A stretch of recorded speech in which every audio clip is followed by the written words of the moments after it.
Have you ever wondered if there's an entirely different version of yourself that you never got to meet? And not in some parallel universe, but right here. A version of you with talents and abilities that may have gotten buried under years of well-meaning advice and standardized testing and society's expectations. I've spent the last decade obsessing over personal growth, taking every personality test imaginable, trying to understand why some things felt effortless while others felt like I was pushing a boulder uphill. And after interviewing hundreds of guests about finding their path, I thought I had a pretty good handle on who I was. But this interview turned everything I thought I knew about myself upside down. When I sat down with today's guests, I hadn't taken their aptitude test yet. I was familiar with the concept, those career tests that we all took in high school that told half the girls to become nurses and half the boys to become engineers. But this was different. After our conversation, I was so intrigued that I took their assessment, and then I had a follow-up call to go through my results, and I found out something that hit me pretty hard. I had been living with a set of natural abilities that I'd either completely overlooked or worse, seen as problems that needed fixing. And we'll get to that. But this isn't just about finding the right career, though that is really important when you consider that 85% of people worldwide feel unfulfilled in their jobs, with many of those people spending more time planning their next vacation than planning their life's work. And so this is more about understanding the fundamental way your brain is wired to interact with the world. Think about it. What if what you've labeled as ADHD is actually a rare combination of aptitudes that make you uniquely qualified to solve complex problems? What if your inability to focus is actually your brain's natural tendency to see connections that others miss? Well, in a world obsessed with fixing our perceived weaknesses, I think we've lost sight of something pretty important.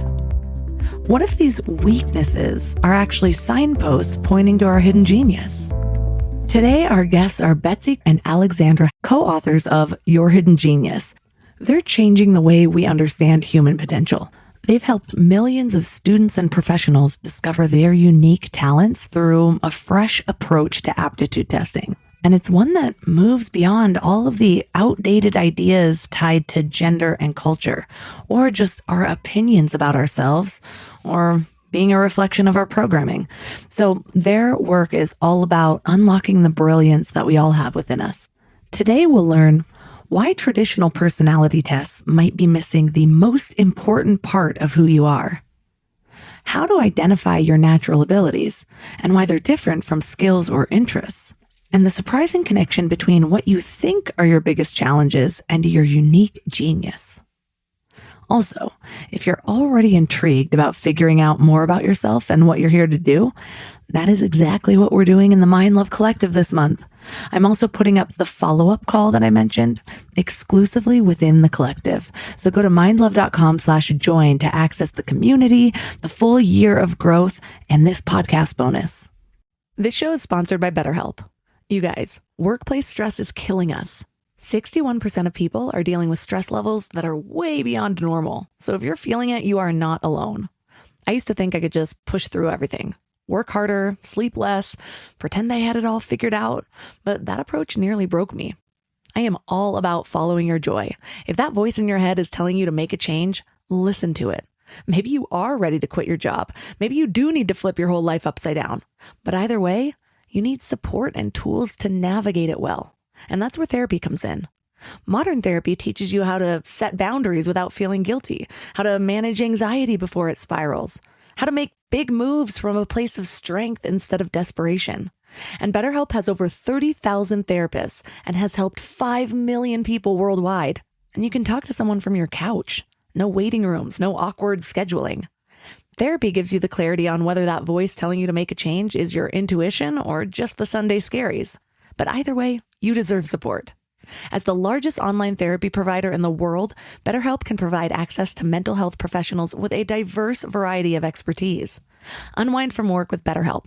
Our listeners get 10% off their first month at betterhelp.com/mindlove. That's betterhelp, HELP.com/mindlove. Let me ask you something. How much time did you spend last week thinking about what to eat? Planning meals, making grocery lists, wandering around the store like a lost tourist. I used to waste entire Sunday afternoons on this, and it was exhausting. Then I found Hungry Root. Hungry Root fills your cart with personalized picks and plans your week of meals, getting smarter with every order. They have over 15,000 recipes to choose from each week, and most are ready in 15 minutes or less. I'm actually headed to Michigan this week, and I had my Hungry Root order delivered there. So I already know that I have meals ready and plenty of snacks for the kids without scrambling to find a grocery store. It's just handled. And what I love most is their smart cart technology. It learns what I actually like and then recommends groceries, recipes, and supplements just for me. So no more buying spinach that rots in my fridge. They screen out over 200 additives and only source high-quality ingredients. The time I've gotten back has just been life-changing. So take advantage of this exclusive offer. For a limited time, get 40% off your first box, plus get a free item in every box for life. Go to hungryroot.com/mindlove and use code MINDLOVE. That's hungryroot.com/mindlove, code MINDLOVE, to get 40% off your first box and a free item of your choice for life. hungryroot.com/mindlove, code MINDLOVE. What you're interested in, what you're passionate about, is such a small and narrow box. Like, it's based on what you've been exposed to thus far, and we all have different exposure growing up. And so if you've never been exposed to, I don't know, aerospace engineers, you probably are never going to say, that's my passion, or that's something I'm interested in, until someone grabs you by the hand and says, "This, look how cool this is." So one of the amazing things to see is someone open up their results from taking this assessment, and, like I said, see it as an invitation to just get curious and just explore. I'll often tell my clients, just humor me and just check that out. I know you never said you would be interested in that, but just check it out, because I'm telling you, you have some natural talents, some innate abilities that are really going to align with that. Turn up your frequency with Mind Love. Bite-sized brain hacks for seekers, dreamers, and doers. It's time to give your mind a little love with your host, Melissa Monti. So what inspired you guys to help uncover people's innate talents in a new way? It's a great This has question. been a journey. Yeah, this has been a journey that's been going for a long time in my case, actually back to 1999. I participated in something called Johnson O'Connor, which is an extremely expensive 2-day assessment that you are basically a lab rat. You go to one of their centers. I was at a pivot point in my career and my life, and it was suggested by a friend that I do that. And it really changed my life in so many ways. And it gave me direction going back into the workforce after having stayed home with children. And I eventually ended up working for a hedge fund. And we were very interested in education and helping people find their direction. And we were able to raise quite a bit of money to bring this analog assessment into an online environment. And now it's available in 25% of all US high schools and about 600 universities. But what I knew and Alex knew is that so many people like me who had taken the assessment as an adult could benefit and weren't being offered that. So that was the genesis of writing Your Hidden Genius, which includes a code to take the assessment. Let's talk about traditional career testings. I know that you guys found that traditional tests often push people into gendered boxes. So what did you guys do differently to get out of this? Yeah, what I was noticing, when I started using the assessment in about 2013, I was working with largely high school students at the time. And what I found is that for students who, couldn't articulate what they wanted to do after high school, they were being sort of told what to do after high school, right? So they were sort of being tracked either by their parents or by well-intentioned counselors or mentors or people they happened to sit next to on a bus. And what I also realized is that most people, especially young people, can't really articulate what it is that they're good at. They can tell you what they think they're interested in, based on maybe what they watched last night on TV. And that's how we were assessing young people for so long, is we were giving them interest surveys, right? So basically it's a boomerang effect. You're telling the survey what you're interested in, and then it tells you at the end of the survey what you're interested in.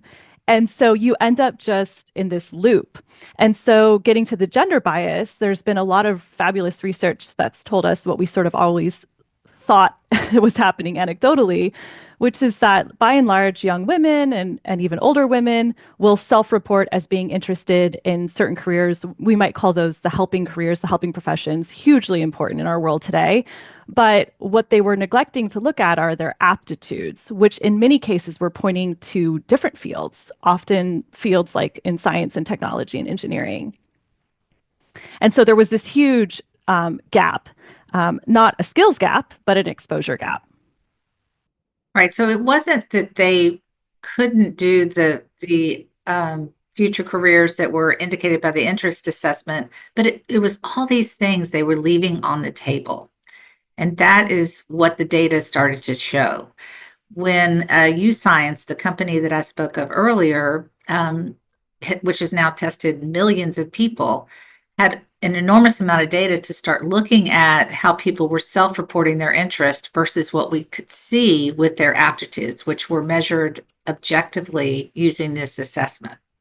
And it might be a good thing to just sort of back up for a second and explain what aptitudes are and what they're not. I'm not sure if your audience knows that, but so many people don't. Aptitudes are not our personality. They're not our interest. They're not even our achievements or abilities, really, or strengths. What they are is our innate abilities. And these are the things that we're born with. These are the things that start to emerge in all of us, maybe at age 2. And this is why, your 4-year-old is lining up Cheerios equally on the counter. You're like, wow, that's amazing. Or putting together a Lego set at a very early age. Those are early indicators of certain aptitudes, such as your spatial ability. But by the time we're 17, all of these things have been stabilized. And the great thing about understanding your aptitudes is, unlike interest and a lot of personality aspects, they don't change. So think of them as the seeds of your skills, not the skills themselves. And it's amazing. I mean, there are dozens of these things, ranging from, people who have amazing tweezer dexterity. So I was with a surgeon the other day who loves to do needlepoint on the weekends because he has amazing tweezer dexterity. And that's actually an aptitude. But did he get good at operating on people immediately? No, he had to learn that skill. But because he had the aptitude for it, it came naturally and easily instead of an uphill battle. So this is what an aptitude is again, the seeds of our skills. And there are many of them that we can uncover that school ignores, first of all, and that we may not appreciate about ourselves. A lot of times we tend to think these things that come easily and naturally to us are easy for everyone. And really the opposite is true. So that's what we're uncovering with aptitude assessments, a whole new range or layer of information about ourselves that we can take and to directions we maybe never dreamed of. One thing that I've found throughout my career, and even my personal growth, is sometimes understanding myself in a new way allows me to see different opportunities. It's like the ones I wouldn't even spot because my subconscious mind is just kind of saying nope, because I've never seen myself or visualized myself in that area. So I can see how unlocking something more than maybe the strengths you were told in 3rd grade can help you see, well, maybe I could do that. One example is when I was trying to find my purpose, I was literally like Googling books to find my purpose and all the exercises. An exercise had me reach out to a bunch of people that I knew from different areas of my life and ask, what superpower they saw in me. And I was super embarrassed to do this at first. I didn't do it at first. And then another year went by. I got really frustrated that I hadn't made any progress. So I'm like, okay, I'm just doing it. I'll blame it on the course. And I was like, I'm taking an entrepreneur course. It's challenging me to do this. What do you see in me? And I got back the most insightful things, but a bunch of people wrote almost in the same words that I was good at connecting ideas from different fields and explaining it in a way that people could understand. I had never seen that in myself. There was no test that could necessarily tell that about me. And suddenly I was like, maybe I could host a podcast. Maybe I could do this. And it opened up possibilities. So can you give an example of how when somebody understood a specific aptitude, how they might have shifted where they saw their life going?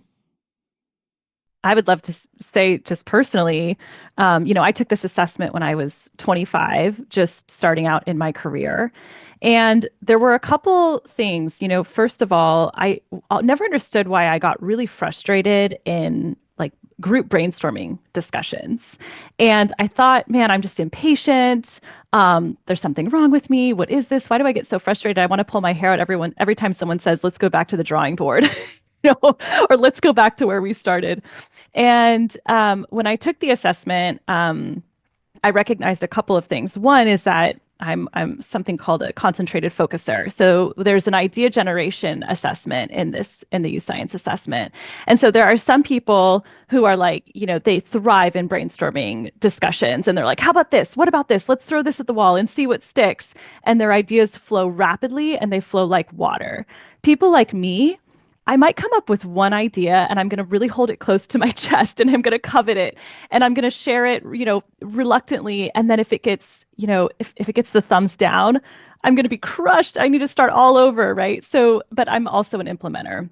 And that's one thing that the assessment helped me understand is that this thing that I actually thought was a deficit is actually an asset in the right environment. Like I started my own company, right? You have to be an implementer, you have to be an executor. And so that helped me see something that I thought was a negative as a positive. Similarly, my assessment was an invitation to start writing again. I was told in college, writing and journalism programs were just too competitive. You wouldn't be successful. And I kind of tucked that dream away. And I think a lot of us do that, right? And then this was my invitation, or I call it my hall pass, to let me go explore that again. Melissa, it's funny you talking about spending a year or more talking to people to identify some things about you by this analog method of calling people, as many people as you could and finding the pattern yourself.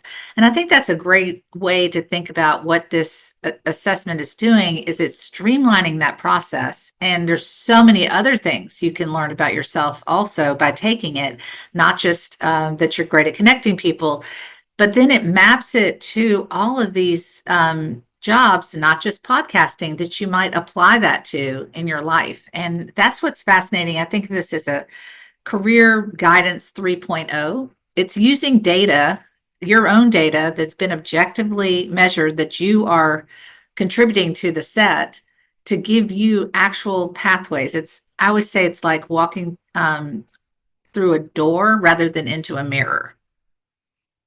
What I love about your book is that you take a bunch of different kind of pivotal moments in history and show why we needed to understand the person's aptitudes, or things like one that sticks out to me is you talked about this terrifying moment in 1983 when one person's judgment prevented nuclear war. How did studying examples like that help you understand how different minds work under pressure and why it's so important to know that about ourselves?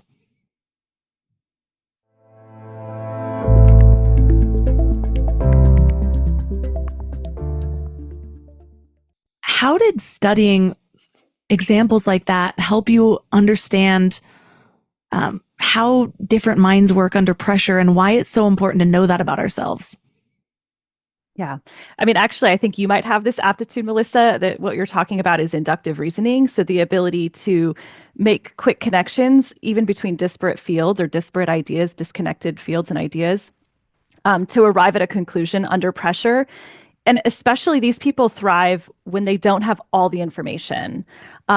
They feel comfortable and confident making a decision when they don't have all the information.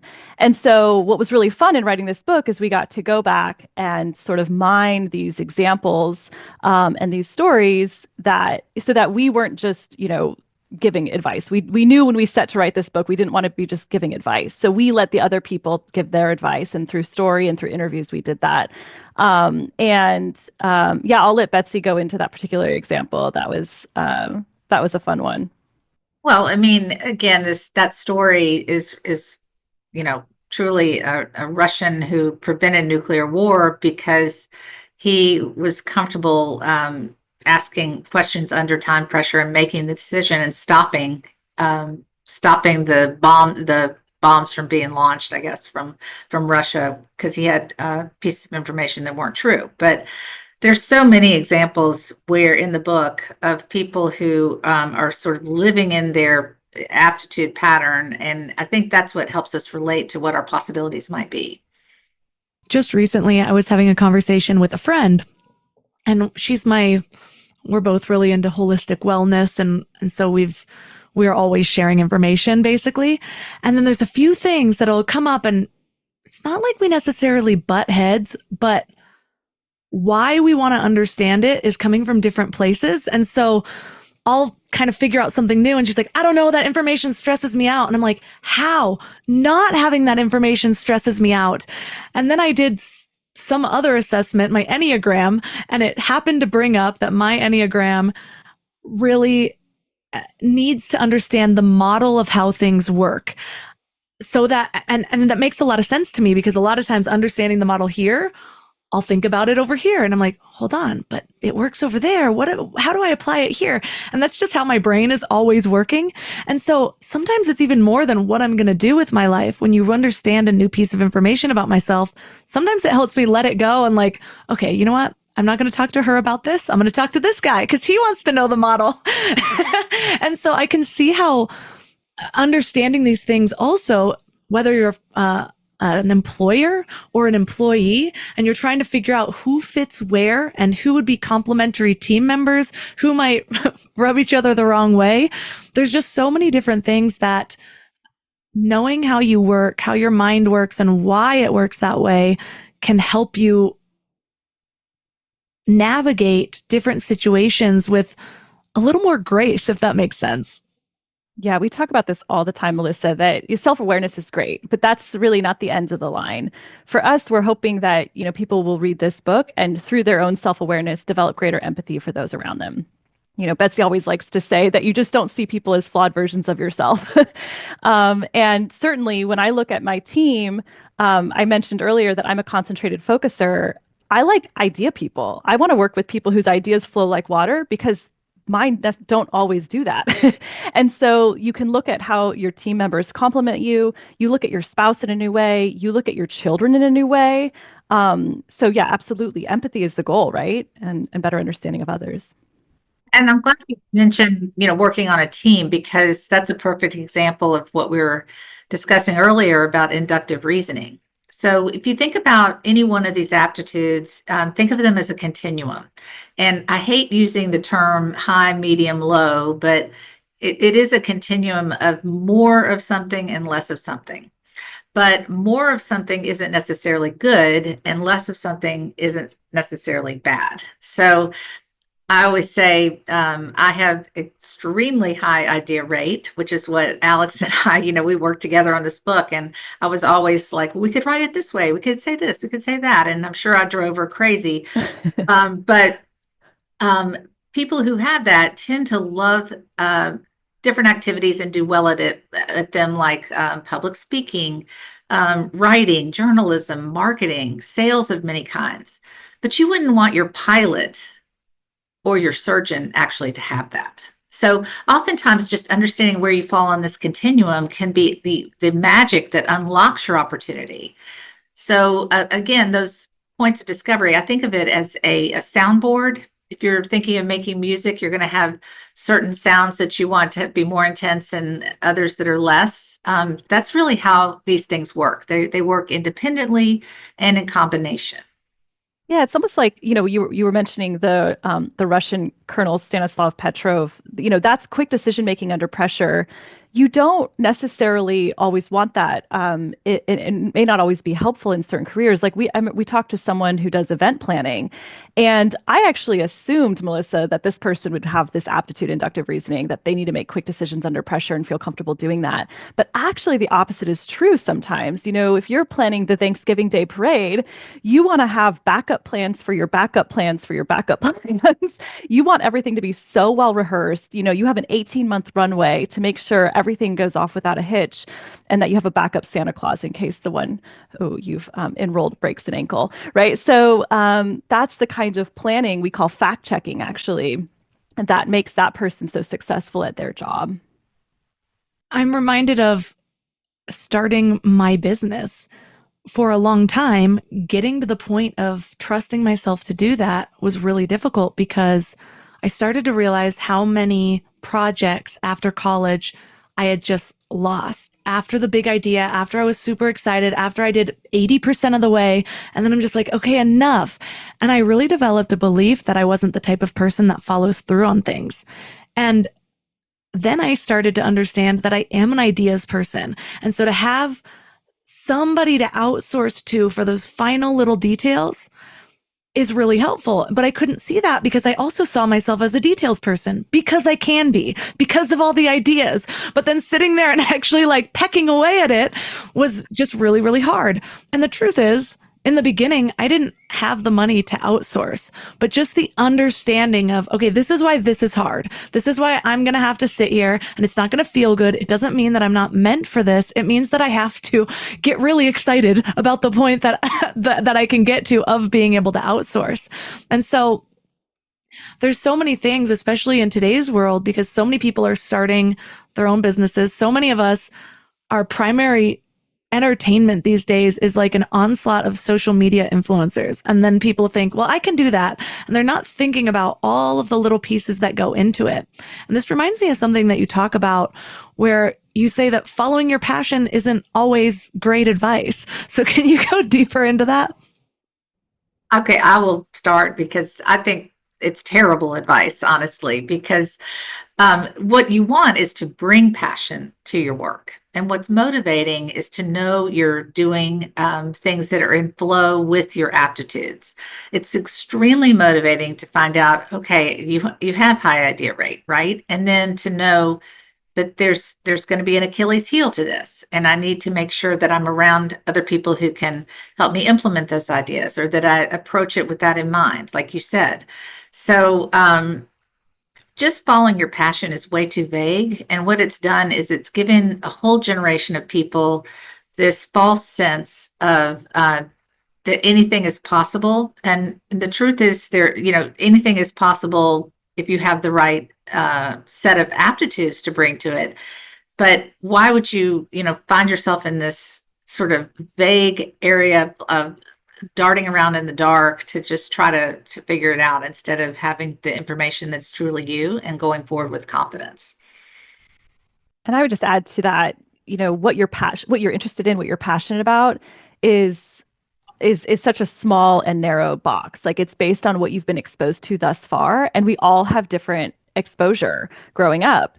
And so if you've never been exposed to, I don't know, aerospace engineers, you probably are never going to say that's my passion or that's something I'm interested in until someone grabs you by the hand and says, this, look how cool this is, right? And so one of the amazing things to see is someone open up their results from taking this assessment, and, like I said, see it as an invitation to just get curious and just explore. I'll often tell my clients, just humor me and just check that out. I know you never said you would be interested in that, but just check it out, because I'm telling you, you have some natural talents, some innate abilities that are really going to align with that.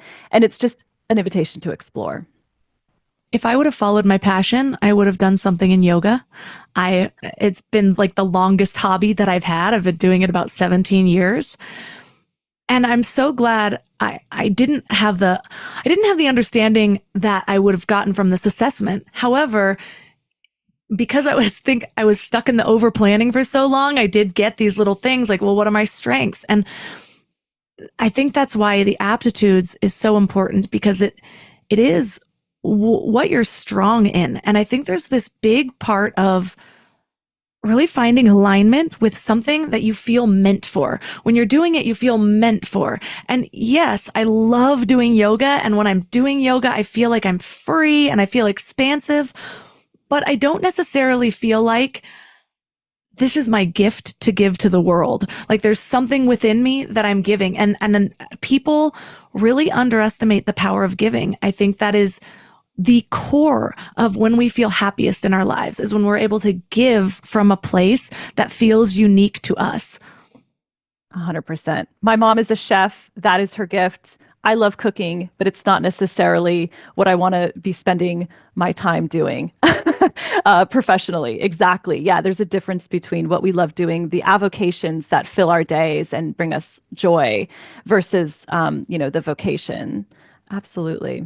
And Melissa, you're touching on something else that we talk about a lot, which is, there you can have multiple aptitudes at work, but not maybe all in the same job. So I always talk about, let's not put your job on the witness stand every time you're feeling like something's missing in your life. I mean, there's an urge oftentimes to quit your job or throw the baby out with the bathwater. And we're always reminding people that usually our unrest or that nagging sense of something's missing is an unused aptitude or an unmet aptitude. And I'm suspecting that yoga is one of those things for you that gives you a lot of joy, but it may not intersect with what you can be paid to do.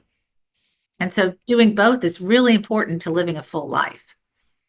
For sure. And I think, again, back to that, following your passion, it's such a slippery slope to get into this idea of always monetizing what we're interested in.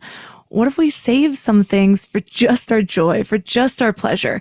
And that was one of the things I recognized was I didn't want yoga to become work for me. I know there's a chance that it wouldn't, and there's people that I know that became yoga instructors and it is their ultimate passion. But for me, I just had this hunch. I didn't want to go to work. I wanted to go and just enjoy myself and have no expectations. But you talk about this idea of a career through line. Can you break down what that means?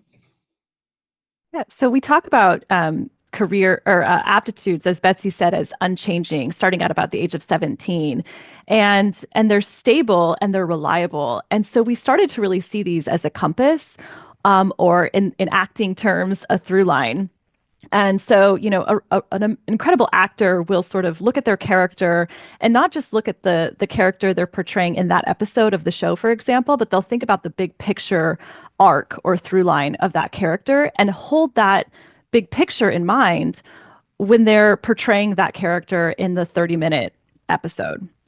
And so that's how we started to understand and see aptitudes as we were writing this book. As so there's something that you can return to, like the golden thread that you can grasp onto at any fork in the road, at any pivot point in your life, where you have to make a big decision about your vocation or about your partner or about your hobbies.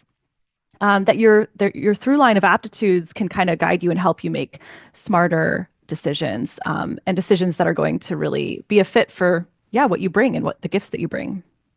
Yeah, and really today, the backdrop of careers in general, we always say people think they're having a career crisis, but really careers are in crisis. I mean, today we don't even know what the career is going to be 2 years going forward. And we have to kind of put ourselves in the ready position for being able to pivot and to leap and zig and zag as needed. But the things that will not change is that through line information. Our aptitudes don't change. So it's coming back to them with each of those choke points or decision points and redeploying them in different ways, re-upskilling or taking, that idea rate and taking a public speaking course. But any one time the need might be something else, like learning to write for a newsletter for a company or, selling ourselves in different ways, but always developing those things that come naturally and easily to us. I have noticed that even when I'm feeling some sort of unrest or dis-ease in my life, a lot of the times I can sit back and say, okay, but what skill am I not using? Like what Like you can come back to all of these questions. Sometimes it's the passion, but not always, because there's times that I have been unemployed and it maybe have looked like my best life. I'm traveling, I'm doing yoga, I'm going out back when I used to drink to happy hours, like all the things. And it's like, why do I feel so empty? Well, I don't actually feel useful right now. And it's again one of those strengths that you can give. How are you being useful? And I think so many people are so focused on finding happiness, and it's something I talk a lot about, but they forget that such a big part of that happiness is being useful and giving of some sort in this lifetime. Why are you here? Why aren't you replaceable? Think about that. But, well, and not discounting those things that come easily to us. So that if we see anything, it's that. Yeah. People just believe that everyone can do the things that make them actually special, and that could not be more untrue. So we have, there's an assessment you can take, and I would invite you to do that. That's a hue discrimination test, and people who go work for Sherwin-Williams paint company or a carpet company are typically given this aptitude assessment for being able to identify hue. And they literally line up maybe 200 colors of blue and ask people to line it up in that order of hue. And it is amazing that certain people can do that and then other people not at all. When people discover these special gifts that they have, it unlocks so many possibilities. Like that person might want to take a painting class or enjoy, working in some kind of interior design industry that they never considered before. And they may have thought, well, everybody can do this, but the opposite is true. And that is really the magic of aptitudes. They're objective measures of the things that come easily to us that we may not have really appreciated about ourselves.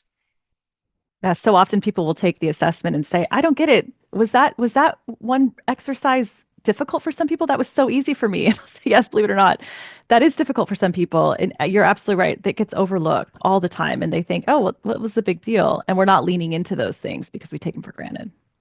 I bet I would be great at the hue thing. I'm really excited to take this. I'm going to take it before I finish the recording of the intro and outro of this.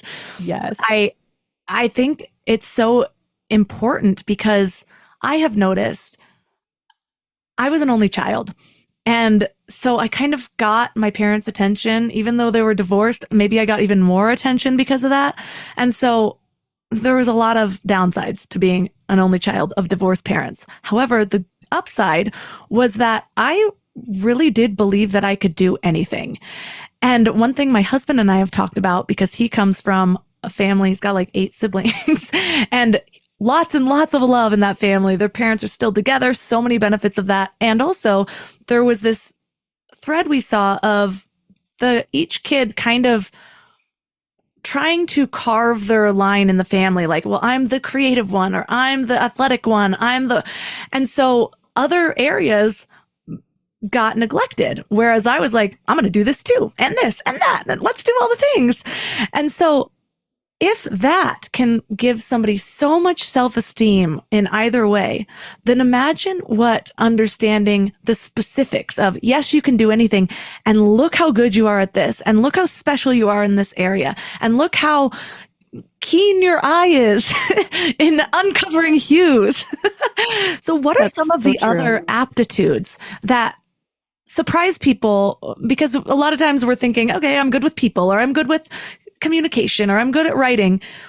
What are the ways that the aptitudes bring out these unseen strengths that we're not normally taught in schools? What are the aptitudes? Okay, so the big one, as I said, there's really 52 that you can measure objectively. If we did that, it would take, days and days. So we don't do that. But the way they're assessed is actually through a series of games. And these assessments have been around since the 1920s, actually. So we talked about finger dexterity and tweezer dexterity. Some people are very good at using their fingers to do things, and other people small tools. Those are aptitudes. We don't assess those in the battery because it's really so specialized it wouldn't relate to most people. So in the battery, there's 14 that are assessed. The big one, the really big one that is a fork in the road for people is the spatial ability. And this is measured by a paper folding test. And I won't get into the details because I want everybody, as Alex does, to experience this themselves. But more people call and say, oh my gosh, I wanted to throw that computer out the window during that assessment. That was so hard. And then other people, to Alex's earlier point, are like, that was hard. That was so easy. It's an actual fork in the road. Some people just are able to do it and some people are not.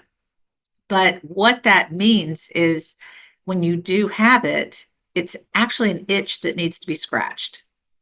If you have spatial ability and you are not using it in your daily life through work, you really must find an outlet for it, whether it's taking pottery classes or redecorating your room, or just packing the car in a certain way. But people who have it need to use it, and they can become real trouble for the people around them when they aren't, because they don't realize that they've got this missing thing going. Now, not having it really doesn't matter. It's much more of an abstract way of coming at the world. You won't miss it. But that's one of the key aptitudes that school doesn't measure, and that's why we get back to sort of how people are being misdirected because they don't measure it into careers that could have used that ability. That's one of the things that we really uncover in this assessment. And Alex, you can talk about some of the other ones. Yeah. The best way that I think in your household to determine the spatial aptitude is how you load the dishwasher. That's a joke in our family. How you load the dishwasher. Yeah, the other ones we talked about idea rate, so do your ideas flow like water, or are you sort of a like, I've got this one idea and I'm going to execute on it. I'm going to, buy the first wedding dress I try on. The other one that we haven't talked about is sequential reasoning. So are you able to take a lot of ideas and facts or stops on a vacation and plan them out in a really organized, efficient way on the fly in your head, right? So these are very organized thinkers, not necessarily the most organized bedrooms or desks, but organized thinkers. Or are you someone who really likes to follow a procedure? Do you like the cruise where everything's sort of scheduled out for you and all the stops are sort of scheduled out? That's a really important one as well. One of the funny ones that we don't test is glare glare tolerance. So again, super specialized, but really important if you want to fly an airplane, So yeah, there are the core four though that we really focus on in the book are idea rate, sequential reasoning, inductive reasoning, which we talked about. It sounds like you probably have that, and spatial visualization. There's a few other specialized ones, like people who have certain memories for things. There's memory for numbers. Some people never forget a date or a birthday or a credit card number or social security number. They just sort of have it. It comes in once and sticks.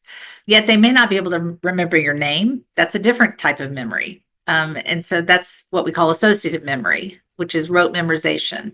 And school really favors people who have that associative memory. I could talk about that all day. We won't get into it today, but there's associative memory. There's memory for design.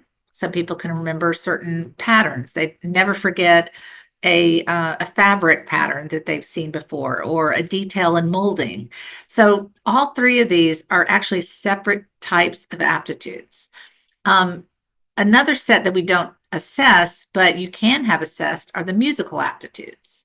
So musical aptitudes are pitch, rhythm, and tonal memory. And those are separate things, and you really need all three in order to be driven into musical fields.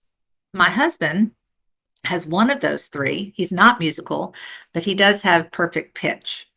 And he had his aptitudes assessed at Johnson O'Connor, where they do test this, but you can generally have this tested in different places and maybe online as well.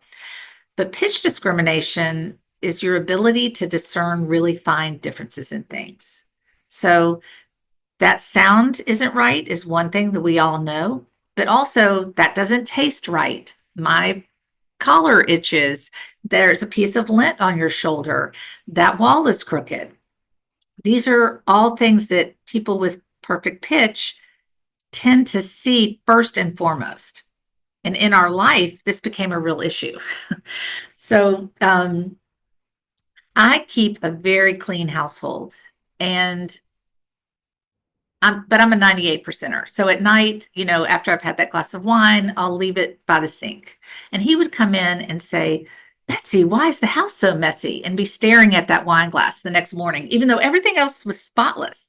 And I would just want to wring his neck, honestly. And when we discovered that he did have this pitch discrimination, it became this release and a new way of communicating for us. Because what I saw then was, oh, he's got this incredible gift for being able to, spot the outlier.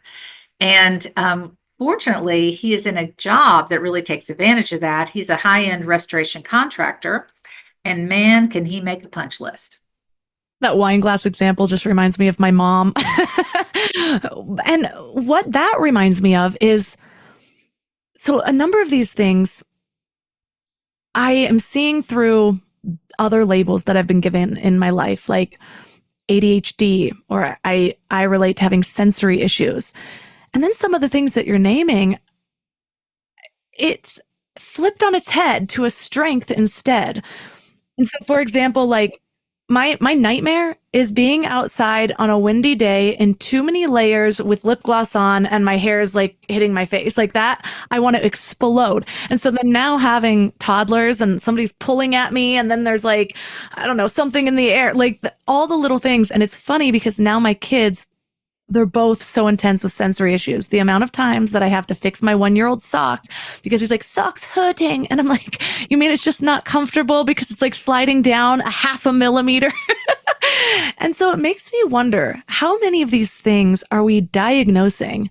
That's one thing I've learned on this podcast with many interviewers, how they say that there's not a way to even actually assess so many things in the DSM. They're guessing based on these little experiences that people are giving them. And our natural instinct is somehow to make it some sort of disease or flaw or something wrong with you, when instead, if we're sitting there figuring out how to highlight people's strengths, how many of these things that people are now just down on themselves on, thinking that their brain is broken, thinking that they can't be successful, and it's just because they've been assessed in this broad way where we're trying to make everybody fit into these little boxes.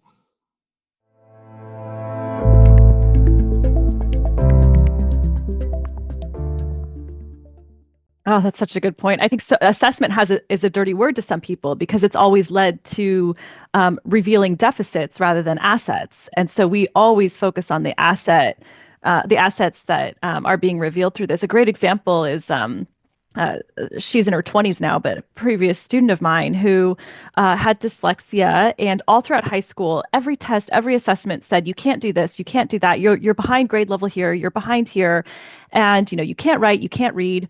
And come to find out, she has this aptitude for spatial reasoning, which Betsy was telling you is like the line in the sand, right? She never knew this about herself. She always sort of had an inclination that she had something like this, but never had the vocabulary, right? And vocabulary is important. Brene Brown talks about this. Like, to name something is so empowering. And so everything started to click into place when she saw her results. She was like, oh, that's why I'm obsessed with design. She would go to like those open houses. She got kicked out because she was too young, when a house was for sale. And she just loved how aesthetic, the aesthetic of a house and how things came together with design. With writing essays, she really struggled until someone sat her down and said, hey, try to block the essay out and make it very visual. And it sort of chunked out the essay in a very visual, blocked out way. And it really helped her. Now she knows it's because she has this aptitude for spatial reasoning. It's just such a shame that it took her so long to sort of recognize that there was this ability, this amazing gift hidden underneath layers of what everyone was calling, we're saying were deficits.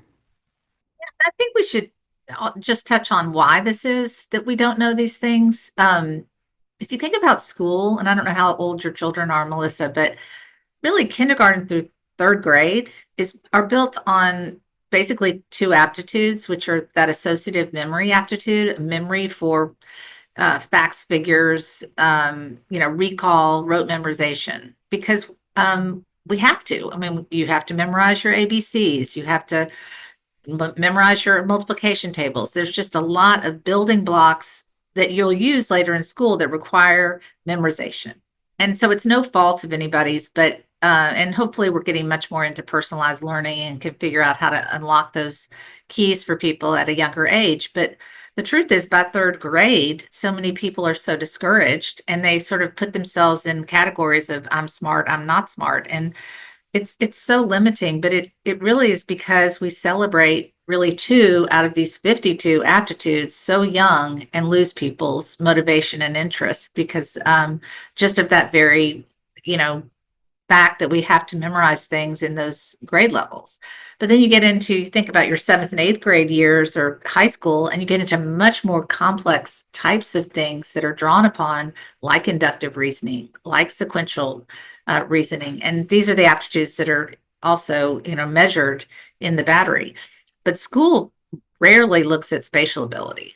And it's so daggum important. There's a lot of research at Vanderbilt University, et cetera, that and around the world that have really harped on this now, but still schools haven't found a way to kind of unlock that early enough. So I hope just understanding this information as a parent, reading this book as an individual, will start to recognize that more. Another concept that I know several people that struggle with, my stepbrother being one of them, he went through a long period of really wondering if he was going to be able to have a good job because he had such a hard time in the workplace. And you guys mentioned in your book that concentrated focusers actually struggle in today's workplace. How can you explain more about that? And then also, how do you support people that are struggling with that? Because they can't just be like, okay, I'm going to go do street art forever. I mean, some people can, but most of us know. Yeah, I would love to touch on that. So as I mentioned earlier, I found out I was a concentrated focuser when I took the assessment when I was 25, and it shed light on why certain environments were really frustrating to me. An open floor plan is like my nightmare. So I remember in college, I had an internship. It was an open floor plan. It was very like trendy at the time, right? They thought it was so great to foster collaboration. I found it to be very distracting and in a way like intimidating, like that feeling that people are sort of always like watching you. Now, I know that the intention was to foster dialogue, to foster brainstorming and idea generation. And some people really thrive in that. For me, it felt like a distraction. And so I really thrive when I can execute on an idea. And I'm a big believer in like, let's just try it and see if it works. So it de-energizes me to ideate for too long. And so for me, I had to figure out what would accommodate that style. And for me in particular, it was starting my own business. And then really being able to, when I needed to change something, I could change it on a dime. If something wasn't working for my clients, I could pivot and shift focus. And to be able to like move very quickly was important to me. And for me, I needed to do that by having my own business. Now, that doesn't mean everyone who's a concentrated focuser needs to start their own business. As Betsy said, you'll find concentrated focusers who are hugely successful in things like air traffic control or surgery. We talked to an anesthesiologist when we were writing this book who's also a Buddhist monk and is this amazing, meditator. And so those are some examples of how people tap into their gift for being concentrated focusers. I worked at a company that also had an open floor plan, and it was driving me nuts. Like I felt like my innards were crawling out of my skin. It was just awful. But I thought, again, that it was an ADHD thing. So I went to HR. I actually submitted a whole report on why I needed to have either a corner or an office. Begging for it. I was the new person at this company. They had to go with it because it was disabled. It was like a disability thing. And so all of a sudden I'm the new one, get my own office. I was the least liked person there for quite a while because I advocated for myself. And eventually, yes, now even in my current home, my husband and I both work from home and we have a big open office. And so we built a tiny podcast nook, which is what I'm in right now. And it's just like this little pod. And I love just going in. And for some people, like my husband, he wants to be able to see out the window. I like that sometimes, but I want to go in a little nook and be cozy. And funny enough, that even shows up in different assessments I've taken, like human design. My preferred environment is called caves. And so it's just so interesting how all of these things kind of back up one another. It would be really frustrating if I took something here and it said the opposite of over here. And the funny thing with some of these other assessments is it's like birth date based. It's not even based on right, not scientific things that I'm answering. So I love that because everything's building on one another. And the more and more that I seek to understand, I don't need to have all the answers, but just that intention is bringing me more resources to see myself in a way of just being this unique little being who, the more I understand myself, the more I thrive, rather than like, okay, this is wrong with me and this is wrong with me and that's wrong with me. Well, and the better you understand others, the better you understand others and can collaborate. Betsy mentioned earlier, there's this wonderful push and pull when two people writing a book, one a concentrated focuser and one high idea rate, work together. My favorite line was, let's go with this. And Betsy's was, have we considered this? Right. And so that's a really lovely push and pull as a team. And, you made me think about your work environment, and you're right. It is so important. We, found out so many different things about how people work in our interviews and investigations around this. But you made me think about the computer programmers. Remember that, Alex, where they do warm-ups where they'll be, put the earphones on, they want to shut out the rest of the world, and they won't even start programming sometimes until they've warmed up, and they do, either play video games or something like that to kind of get in the zone. And some people have to work harder at getting there than others. I'm sure the concentrated focusers get there faster because they're better at blocking out what's around them just naturally, but and stopping the shiny object from flying in the air. I don't think I could ever actually do a job that required that, because I'm such a high idea rate person that shutting it off just doesn't make sense. It would make me sad. But at night, sometimes I do have to, meditate or do something to calm it down just to get to sleep, because it flows so fast that it can be distracting. So you have to manage whatever it is either way. This isn't, again, about good or bad. It is about how you harness it and use it to your advantage. I'm always telling people that in every gift, there's a shadow, and in every shadow, there's a gift. And a lot of us are 100%. Attuned to looking at it one way or another, but then it's harder to spot when we're having an imbalance. And so the same with me. I meditate twice a day. I do transcendental meditation, and it has been so life-changing. And oftentimes when I feel like, oh my God, that meditation feels like it's going to be painful, it's when I need it the most. And sometimes the first 17 minutes are me just getting to the place of there it is. Right. And the computer programmer example reminded me of, we have a lot of computer programming friends, with my husband's work, doing websites and working in co-working spaces and just being in that tech field. And again, there would be some of those times where I would realize there was some sort of friction where I'm like, wait, why are you focusing on the one detail that feels like it's bringing everything down? Until my husband started saying, well, notice this person and this person, they're always honing in on that one little thing because they have to in their job. That's how their brain works. They're just wired differently. And so it makes me wonder, what surprised you most about how personality connects with natural talents? My favorite part of this whole assessment probably is a personality measure, which is called work approach. And there's this wonderful sort of diagram that you get at the end of your assessment in the results that shows how your work approach mixes with your energy style. So, for example, there are, on the continuum, you might be a specialist, or over here on this end of the continuum, you might be a generalist. And then there's also introverts, extroverts, and blended energizers.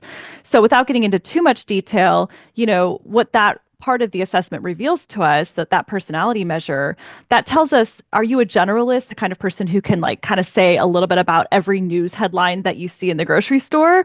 Or are you when you're standing in line to check out? Or are you the specialist who spent all weekend watching a Nova special? So the specialist goes deep. They want to be experts. They want a special hat that they wear. They want their handprint on things.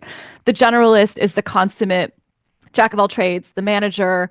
They can sort of see sort of the big overall picture on a team or in their organization, and they see how everyone works together to support the overall goal. We say that the generalist is about like the rising tide floats all boats. They're all about the team. And so to me, that was so revealing. And it really, just that one personality measure tells you so much about the kind of work that you'll thrive in and the kinds of work environments that you'll thrive in as well. And so I'm a huge fan of other personality measures, Enneagram and Myers-Briggs, but this was something that just added a really rich layer onto all of that. Yeah, so I think back to the through line idea, what's great about this whole process is it looks at your personality. Yes, it has certain personality measures like Alex mentioned. Then it gets into the unique information you've never heard of before, which is your aptitudes. And then also your interest, which, we've talked about how you shouldn't just follow your interests, but your interests are important. So it's combining all three to give you a really comprehensive view of how this fits together. And then, from there you can jump off into the exploration. But before we didn't have the aptitude assessment, and that's such core information that's been missing for really the last 60 years. So that's what the book is about, is again, unveiling these hidden parts of yourself that you didn't maybe know you could measure at all, but also combining it with the things that we all have heard about and have been interested in for so long, which are personality and interest. I think my favorite part of the way your assessment works is that, as you mentioned, it works through different games. Because so often, if I'm taking an assessment that is just asking me these generalized questions, I'm going to be filtering it through what I've already heard about myself, not necessarily what might be lying dormant that I haven't yet tapped into. And so with that, combined with, I love the example of the anesthesiologist Buddhist priest, because sometimes too, like I said, we'll get in these things and it's like, yes, I am using my strengths or I love this, but there might be the untapped thing that we're not using. And so we wonder why we're feeling a little off. And what people do is then they have a whole midlife crisis and they're like, everything must be wrong, rather than maybe I should join a pottery class. Sometimes it's much more simple than uprooting your life and divorcing your husband. Right. It's funny. You asked me before sort of how this started. I wrote a curriculum called the Brain Spa back in 2002 after going to Vanderbilt in graduate school. And I was hoping I was going to help all these women come back into the workforce, because that was my story. And that's the lens, of course, we see things through. And it turned out that the people calling me were 40-year-old male lawyers. That's the biggest category of profiled person at the time who was needing this help. And that's when the light bulb went off for me, is that everybody does have these nagging feelings like, something's off. But boy, I would tell them, you are not quitting that job. You need to, unless you're desperate, maybe you've got this spatial ability and you should pivot your practice to patent law or start working for, real estate developers in law and do real estate law, because you'll be able to tap into this spatial ability that maybe you have, or take guitar on the weekends, whatever it was that the aptitudes would reveal. The first place to look was, how can I fill this in the job I already have, or find an outlet for it while keeping the job I already have. Making, smaller steps is always a good idea, particularly when you've invested a lot in a career at some point. And, the book is really written to speak to that 26-year-old, 32-year-old, 45-year-old who's feeling that angst, and, kind of calm them down with some new information, and then find strategies to make it work for them. It makes me wonder how many people became lawyers because they were good at arguing. The amount of times I heard that when I was younger, like, you're going to become a lawyer because you're great at arguing. And I'm like, but this is actually when I feel the least good in my life. Right. So I'm so glad I didn't follow that. Although sometimes I still dream about it. So who knows? But thank you so much for all the work that you put into creating these assessments, helping people to see themselves in new ways. So for listeners that are interested in taking it for themselves and finding your book, where's the best place to connect? Yeah, yourhiddengenius.com will give you all the information about the book. And also, you can redeem your code to take the assessment at that site. And you can also purchase Your Hidden Genius wherever books are sold. And don't forget, or also, Melissa, we have developed so many workshops and supporting materials that are also on yourhiddengenius.com. So think of this as, the book is sort of the pathway to a whole nother set of opportunities for you. And you can keep coming back to our site and get these free downloads for workshops and exercises, how to write a better resume, if that's where you are right now in your life, or how to work with your team better if you're in a company. Lots of different resources that we hope people will take advantage of. All the links to this episode will be at mindlove.com/385. Your challenge for this week is to step back and look at the things that you've labeled as weaknesses or quirks. And then I want you to explore them through the lens of hidden talents. Maybe you're not too detail-oriented. Maybe you just have a rare aptitude for visual discrimination that could be incredibly valuable in the right context. Or maybe your tendency to see connections everywhere isn't scattered thinking, but a powerful form of inductive reasoning. So take some time to write down 3 things that you've seen as limitations and brainstorm how they might actually be untapped strengths. Give it a try and let me know how it goes. You can reach me at mindlovemelissa on Instagram. You can also find my incredible sponsors at mindlove.com/sponsors. And speaking of discovering the hidden parts of yourself, I am so excited to share what's happening inside the Mind Love Collective. One of our members, Linda, recently shared that just attempting this vision work is causing some changes in how I see and experience myself. I love hearing that.